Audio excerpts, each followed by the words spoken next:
les chiffres de notre 4e immeuble avec Cyril. Hello les investisseurs sereins, j'espère que vous allez bien. Je sais que vous êtes nombreux à me poser plein de questions sur mais du coup, c'est quoi l'immeuble que vous avez acheté, qu'est-ce que vous allez faire, etc. Et on arrive au stade où, ça y est, on est prêt à en parler parce que les choses sont grosso modo figées, scellées, sur les rails. Donc, on est prêt maintenant à vous partager un petit peu ce qui s'est passé cette année par rapport à ce 4e immeuble, comment on a fait pour le trouver, quels sont les chiffres qu'on projette, parce que je sais que vous êtes nombreux à nous demander les chiffres que l'on va avoir sur cet immeuble. Donc voilà, salut Cyril. Bonjour à tous, salut. Ravi d'être là sur le podcast aujourd'hui avec toi pour parler de ce fameux 4e immeuble. Ouais, donc déjà pour commencer, pourquoi est-ce qu'on a voulu acheter ce 4e immeuble? Quel était notre objectif? Parce que vous savez que nous, quand on démarre en investissement immobilier, on veut toujours poser les choses, pourquoi on le fait, quels sont les objectifs, etc. Quels étaient selon toi les objectifs? Et puis je vais voir, c'est pas préparé, hein, donc si on n'est pas d'accord, on se le dira.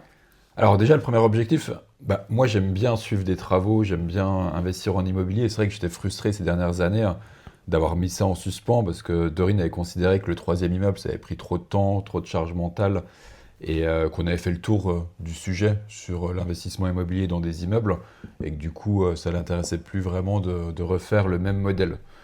Donc on a fait une pause, on a développé les investisseurs sereins, c'était très bien. Moi, j'accompagne tous les jours en fait des personnes à investir en immobilier et j'avais un petit côté de moi où j'étais frustré de ne pas le faire moi-même parce qu'il y a quand même des belles opportunités tous les jours en fait à faire sur des immeubles. Donc voilà, ça c'est le premier objectif. Le deuxième objectif, moi j'ai mon frère qui n'investit pas en immobilier et pour moi je trouvais ça dommage qu'il ne le fasse pas et que les années passent. Donc je lui avais dit le jour où on trouve un nouvel immeuble, je veux que tu t'associes à nous et qu'on t'embarque dans l'aventure. On ne te demande pas de gérer les choses au quotidien, on le fera nous, c'est notre zone d'expertise. Mais voilà, on prend date pour s'inscrire dans la durée, préparer ta retraite, sécuriser ta famille. Donc ça, je suis content qu'on puisse cocher cette case-là. Et le troisième point, dans la discussion de ce projet, du coup, il y avait cette idée aussi de développer ce patrimoine. Et pour développer ce patrimoine de manière plus rapide, on va dire, mais il a fallu réfléchir à l'association. Et c'est là où Dorine, à travers le podcast, de rencontrer d'autres investisseurs plus avancés que nous, l'association avec un maître d'œuvre était pertinente. Et donc c'est aussi ce sujet-là qui m'excite aujourd'hui, de pouvoir partager ce projet d'investissement immobilier avec notre maître d'œuvre. On peut donner le nom d'ailleurs de l'investisseur qui nous a inspiré, c'est Denis Gallico. Je l'avais interviewé sur le podcast et c'est l'épisode qui s'intitule, je crois, Exploser le plafond des 100 millions de patrimoine immobilier. Bref, il m'avait retourné le cerveau et en fait, ça m'avait très bien correspondu parce que ce qui se passait, c'est que moi, je ne me voyais pas recommencer avec notre ancienne méthode de personnes qui voulaient devenir rentiers. Moi, je me suis dit, maintenant, j'ai envie qu'on change un petit peu de game, on change de façon de faire. Et c'est vrai que Denis Gallico, lui, il expliquait comment, lui, il organisait ses équipes pour pouvoir avancer plus vite. Et je me suis dit, c'est ça qui va être intéressant et c'est ça qui m'excite. Moi, c'est d'aller plus loin, plus haut, plus fort. Refaire le même projet, ça me saoulait. Je voulais le faire différemment. Et du coup, ce qui est vraiment très différent sur ce projet, c'est l'association. Parce qu'avant, on n'était que tous les deux. Là, c'est la première fois qu'on a une équipe d'artisans maîtres d'œuvre qui sont associés au projet, le frère de Cyril qui est associé, plus nous. Donc je trouve que ça apporte quelque chose de nouveau. Et moi, j'aime la nouveauté, j'aime le challenge. Et donc, on est très contents. Ouais, c'est vrai qu'on le fait vraiment de manière différente. Autant avant, c'était l'objectif, pouvoir s'arrêter de travailler, vivre de l'immobilier. C'est vrai que cette flamme, c'est plus celle-là qu'on a aujourd'hui. C'est vraiment cette histoire de développer du patrimoine. Ouais. Et de finalement de se concentrer sur ce qu'on aime. Parce que voilà, ce que nous avait expliqué Denis, c'est que voilà, lui, ce qu'il aimait, c'était toute la première partie de l'investissement immobilier. Et en fait, pour être bon et pour pouvoir leverager là-dessus, et du coup, on laisse la main aux autres sur leur domaine d'expertise. Ouais. Et c'est vrai que ça fonctionne bien comme ça, quoi. En gros, en fait, finalement, moi, je résumerais en 3 grands niveaux, tu vois, sur l'investissement immobilier.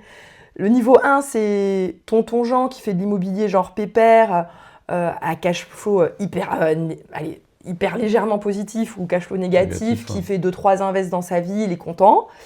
Ça, c'est le niveau 1. Après, il y a le niveau 2, c'est les gens qui arrivent vraiment à devenir libres financièrement parce qu'ils font des belles opérations. Ça, je considère que ça, on l'avait atteint, ce niveau 2. Mais après, je trouve qu'il y a le niveau 3, et c'est les gens qui arrivent à développer des patrimoines monstrueux et qui, sortent, pareil, dans une autre cour, dans une autre catégorie. On joue dans une autre catégorie, et j'avais envie d'essayer d'attaquer cette nouvelle catégorie. Et donc voilà. Et ce que j'ai envie de souligner juste avant qu'on continue sur les chiffres, c'est que notre objectif, en l'occurrence pour cet quatrième immeuble, n'était pas d'avoir un max de cash flow pour devenir libre financièrement. C'était pas ça l'optique. C'est vraiment plutôt un investissement qui embarque le maître d'œuvre, le motive, qui génère quand même un assez gros patrimoine, parce que comme on est plusieurs à se partager des parts, on ne pouvait pas faire un petit immeuble à 500 000 et se le partager, parce qu'en fait, à ce rythme-là, c'était pas assez motivant, je trouve, pour le premier projet. Donc, en fait, on s'est dit, go, on va faire un premier projet sur un budget total. Moi, je voulais pas en dessous du million. En l'occurrence, celui-là, on est sur 1 400 000. Un petit peu en dessous, ouais. Légèrement en dessous. Attends, on n'est pas à l'abri des petits dépassements de finaux. Mais voilà, on est à peu près à 1,4 million sur ce projet. Je trouvais que c'était un bon début pour notre aventure dans la nouvelle cour des investisseurs IMO qu'on voulait attaquer. Alors, raconte-moi, Cyril, comment est-ce qu'on a fait pour le trouver, ce bien ? Et surtout, moi, j'ai envie qu'on attaque en vrai très vite les chiffres. Ouais, alors du coup, comment on l'a trouvé ? Dorine était très motivée à reprendre la chasse.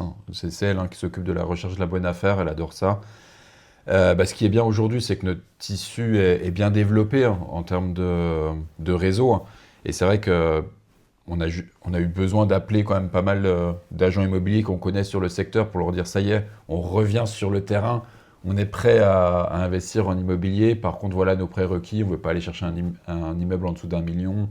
On veut des travaux parce que ça fait partie de notre ADN, de créer de la sérénité en refaisant à neuf les appartements à l'intérieur d'un immeuble. Et du coup, on s'est relancé dans les recherches. On a fait des visites. Je me souviens d'une visite qu'on avait fait d'un immeuble avec un local. Tu te souviens, on avait fait une offre assez agressive. On avait une contre-offre dessus. Mais il y avait quand même des choses un peu alambiquées dans cet immeuble-là. Je me rappelle plus. C'était lequel ? Celui avec le local, avec le locataire qui était là depuis 40 ans. Oui, voilà. oui. Ouais. On avait fait une offre, ouais. Mais ça n'a pas abouti, c'était pas mûr. Ouais, puis moi je trouvais qu'il y avait trop de choses alambiquées aussi dans cet immeuble-là. Donc pour le prix qu'ils nous proposaient, je trouvais ça pas intéressant. Et du coup, en fait, c'est notre gestionnaire, une de nos gestionnaires, en fait, qui avait quelques immeubles dans son portefeuille. Et du coup, elle nous a dit, venez les visiter. On va discuter un petit peu ensemble sur ces projets-là. On a visité 2 immeubles. Le premier, il était quand même mortel. Ouais, le premier était mortel. On pouvait faire combien 22, 23 appartements ? Ouais, on aurait pu faire énorme, mais honnêtement... De l'extérieur, quand on voit la façade, on se dit waouh, il est quand même joli cet immeuble-là. Ouais. Il y avait tout était vide, 2 locaux qui étaient vides. Ouais. Et puis après, il y avait, je sais pas si c'était vraiment des appartements qui étaient déjà dessinés. C'était quand même plus une réserve du propriétaire. Il y avait des bureaux, c'était limite un labyrinthe le truc derrière, mais il y avait énormément de surface. Ouais. Et moi, ce qui m'a choquée, c'est que le plancher n'était pas collé à la façade. Ouais. En fait, on avait une sensation que la façade était en train de tomber en avant sur la rue, puis elle se désolidarisait du reste de l'immeuble. Et il y avait même un bâtiment, tu te rappelles, il y avait une petite cour extérieure avec un petit bâtiment derrière. Et le bâtiment, franchement, si on voulait bien refaire, il fallait le démolir et le reconstruire tellement... on pouvait même pas monter, tu te rappelles, au dernier étage parce que le sol était... C'était trop dangereux. C'était vraiment un chantier qui était colossal. Et tu vois, en fait, c'est ça qui est toujours embêtant, c'est que c'était limite plus rentable presque de tout démolir et reconstruire. Et nous, on n'est pas dans la promotion immobilière. En tout cas, pour l'instant, on n'est pas là-dedans. Ouais, trop de travaux structurels, trop de reprises de structures dans tous les sens. Du coup, on a préféré ne pas se positionner là-dessus, mais se positionner sur un autre immeuble qui avait vraiment des points positifs, parce qu'on était sur un local au rez-de-chaussée, et après on avait 4 plateaux, ouais. sur donc, un plateau par étage, d'environ un peu moins de 100 mètres carrés par plateau. Et là, on pouvait se projeter assez facilement à créer 3 appartements par plateau. Ça fait un peu moins de 100 mètres carrés. Ouais. Après, on était sur un emplacement quand même premium. Enfin, moi, Ouais. je considère que c'est de l'emplacement premium parce qu'on est dans le centre-ville d'une ville frontalière avec le Luxembourg. Donc, on est sur une très forte demande locative sur le secteur, encore plus qu'à Metz. Et on préférait avoir ce genre de localisation pour ce premier investissement avec nos associés. C'est pas parce que je veux absolument être en centre-ville dans ce genre de localisation premium, mais je savais aussi que pour embarquer l'équipe, fallait un projet qui soit rassurant et entre guillemets hyper safe, pas un truc un petit peu trop excentré. Sinon, je pense que ton frère, il aurait peut-être paniqué. Et la deuxième raison aussi, c'est qu'en fait, quand on est sur ce genre de budget à 1 400 000, en fait, ça n'existe pas un immeuble dans un petit village de plus d'1 million, quoi. Enfin, c'est très rare et il y en a très peu. Donc, le budget plus le fait de rassurer nos associés fait qu'on a choisi vraiment un emplacement premium et qu'on était rassurés sur ça. Ouais. Du coup, immeuble affiché à 750 000. Voilà, 749 peut-être exactement, ou 750. Alors, raconte-nous la négociation. Alors, la négociation, y a tout à faire à l'intérieur. En fait, il n'y a jamais eu d'appartement, le local est vide. C'est dans un état où faut refaire les sols, faire la cage d'escalier, il faut refaire la toiture est amiantée, la façade elle est vieillissante, donc quitte à refaire la toiture, autant refaire la façade. Et surtout, comme disait Dorine, on est dans un centre-ville, on est dans un secteur sauvegardé et protégé, donc du coup, montrer patte blanche aux architectes du bâtiment de France, ça on a l'habitude. Ouais. Du coup, fenêtres en bois, plein de contraintes par rapport à ça. Du coup, offre, je crois, à 580 000 ou 575 000. Attends, tu veux dire que c'était affiché à 749 749, ouais. Et on a commencé à 580 575 ou 580, je crois. Ok. Ouais. Bon, on n'était pas... On a tenté bas direct, ouais. Ouais. Ça, c'est important de le dire. Hein. Aujourd'hui, les négociations qui se font sur les immeubles, c'est colossal. Hein. Dans notre club, c'est un truc de dingue. Enfin, en tout cas, il y a des grosses négos de plus de 100 000 € qui sont faites très régulièrement. Toi, tu voulais faire une offre à 600, je crois que je t'avais dit non, 580 ou 575, on attaque quoi. Ouais, c'est bien. Ouais, comme ça, on atteignait du... C'est toi le boss sur la négociation. On atteignait du 600, frais d'agence inclus. Et finalement, on a acheté à 630. Donc voilà, on est passé de 750 à 630 000. Voilà, la négo était intéressante. Mais heureusement qu'on l'a faite. Hein. Ouais. Parce que mine de rien, ce qu'on peut dire aussi, c'est qu'on a eu des mauvaises surprises. Il y a eu des mauvaises surprises structurelles. On le savait quand j'ai fait la visite. Ouais, on savait que ça puait. J'ai vu que ça puait. Mon maître d'œuvre est venu pour la deuxième visite. Il m'a confirmé que ça puait, qu'il fallait faire venir un cabinet d'études, qu'il y avait des travaux de reprise. Ça puait plus que ce qu'on ne pensait. Il y a quand même plus de reprises à prendre que prévu. Hein. Donc voilà, il y a une petite surprise par rapport à ça. Mais voilà, les chiffres restent cohérents dans l'ensemble. Le projet est largement viable. On va créer 12 logements. Donc là, on crée tout de A à Z. La colonne électrique, toutes les colonnes descendantes des eaux usées. Voilà, on dessine les appartements, ainsi de suite. Et le local commercial au rez-de-chaussée. Donc 630 000. 45 500 de frais de notaire. Ok. Et les travaux, quel est le budget travaux qu'on a prévu ? Budget travaux 700 000. Ok. Voilà, donc on est quasiment sur 700 000 d'acquisition, 700 000 de travaux, parce qu'on est à 675 500 d'acquisition, plus frais de garantie, frais bancaires. Donc on est à quasiment 685 000 et 700 000 € de travaux. Donc un prêt à 1 385 000. Donc attends, le prêt, c'est pas 1 385 000. On n'a pas emprunté 1 385 000. Mais le projet, voilà, projet à 1 385 000. Quelle est notre projection au niveau des loyers ? 11 500 € de loyer. Voilà, 11 500 € de loyer parce qu'on va faire 12 logements. Ça, c'est acté. Ouais. On hésitait entre 11 et 12 en fonction d'une fenêtre qu'on pouvait ouvrir, pas ouvrir. Oui, il y a des ouvertures de fenêtres à faire. Voilà, donc c'est un mur où on rajoute des fenêtres pour pouvoir rajouter un logement en plus. Donc 12 logements. Qu'est-ce qu'on avait d'autre ? Un local commercial. Le local commercial en bas. Grosso modo, on est à 800 €, 800 € par logement de loyer hors charge. Ouais, un petit peu, un peu moins. Ouais. 790. Bah non, parce que regarde Cyril, 800 x 12, ça fait 8 000, 9 600. Et si tu dis 11 500, moi j'étais plus sur 11 000 de loyer. Avec 1 400 de loyer de local commercial. Ouais, après le local commercial a encore ajusté, donc entre 11 000 et 11 500, selon on va sur le local commercial. Ouais. Puis après les loyers, on est 800 € par appart, on est quand même assez bien. On est sur une fourchette Peut-être haute du qu'on marché, pourra, quand même. voilà. Ouais. Oui, bah après, on va les faire nickel. Avec Ouais, 700 000 tout à- euros ouais, de non, mais tout à travaux. fait. Mais il faut assumer Nickel. ses loyers. Et quand je veux dire, quand on refait les appartements à neuf, qu'on les équipe correctement, qu'on fait du meublé, bah, du coup, forcément, on atteint la fourchette haute du marché. Sinon, ça sert à rien de mettre autant d'énergie et d'argent dans ces appartements, quoi. Donc, disons 11 000 en fourchette raisonnable de loyer, je préfère, moi. Puis, à la bonne surprise, ce sera qu'on fasse plus. Comment t'as fait là pour obtenir le prêt bancaire, ou est-ce qu'on fait un épisode dédié pour le prêt bancaire de... Moi, je pense qu'on va faire un épisode dédié sur le prêt bancaire de cet immeuble, parce que c'est quand même un sacré truc d'aller lever pour un immeuble, un projet de cette taille-là.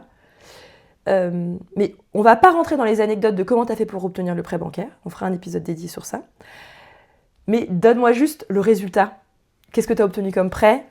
Quel taux? Pour que les gens ils aient une idée, tu vois, du cash flow qu'on va dégager sur l'immeuble. Bah, peut-être juste pour reprendre le schéma, donc on va créer une société pour héberger cet immeuble-là.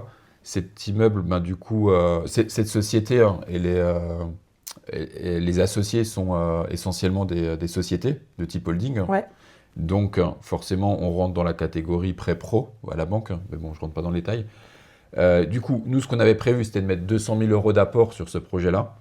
Donc, c'est ce que la banque était contente de voir. Donc, 200 000 euros d'apport. Donc, prêt à 1 185 000, taux à 3,35 sur 20 ans avec 2 ans de différé. Partiel. Malheureusement, ouais, ça a été compliqué d'avoir le total. Et voilà, que dire de plus? Et donc, ça va faire une mensualité de 7 000 et quelques. Je n'ai plus exactement la centaine d'euros, mais 7 000 et quelques. 7 000 et quelques. Ouais. Donc 11 000 de loyer, 7 000 de mensualité. Il y aura quand même des charges. Grosso modo, en scénario pessimiste, moi je table entre 1 500 et 2 000 de cash flow dans la société. Mon simulateur de cash flow, c'est plutôt 2 300 euros de cash flow. Ok, mais moi j'aime bien être toujours précautionneuse. Mais en comptant la taxe foncière, en comptant les frais de comptabilité, d'AG, de CFE, de je ne sais quoi. Voilà. Donc pour nous, ça reste un cash flow qui n'est pas dingue, vu la taille du projet. On va tout faire en location longue durée. Après, il faut partir du principe qu'on refait tout. On refait la toiture, la façade, on change les fenêtres, on crée les appartements, on repart à neuf sur l'ensemble de l'immeuble. Ouais, pour moi, l'immeuble il va valoir 2 millions, ne serait-ce qu'à la fin des travaux. On renforce toute la structure. Ouais. En fait, nous, c'est bizarre. On pourrait carrément être marchand de biens et être hyper rentable. Mais en fait, on préfère lancer la machine. On aura une SCI à l'IS avec 2 000 euros de cash flow dans la SCI. Le truc, il va tourner. Franchement, on va rembourser un capital de dingue avec ça. Enfin, vous imaginez, avec 7 000 de mensualité, le capital ça va vraiment être conséquent. Donc voilà, c'est pas le projet le plus rentable du siècle, mais c'est vraiment pas mal, je trouve.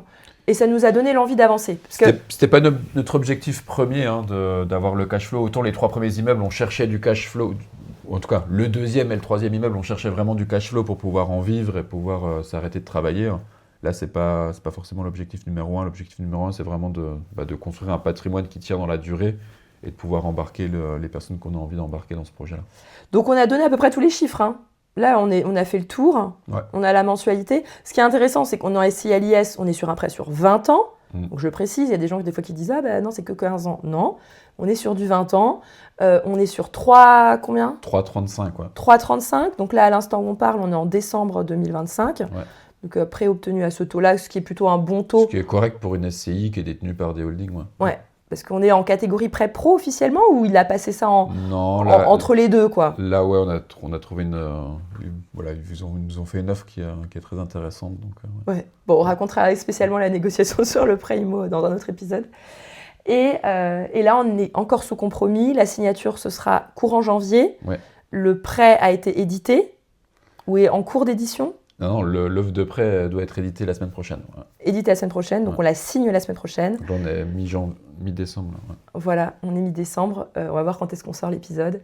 Je pense que quand on aura le prêt signé, je serai quand même plus rassurée. Donc, si jamais vous avez l'épisode, ça veut dire que le prêt, il a été signé et il est parti en édition. Et puis voilà. Et là, on fera un autre épisode pour la suite. Hein, je trouve que c'est déjà beaucoup d'informations. Voilà, vous savez tout sur notre 4e immeuble. Voilà. Bon. Évidemment, vous vous abonnez pour avoir la suite de l'histoire. On fera un épisode spécial sur comment Cyril a réussi à obtenir le prêt. Il y a quand même beaucoup d'apprentissages qu'on a eu.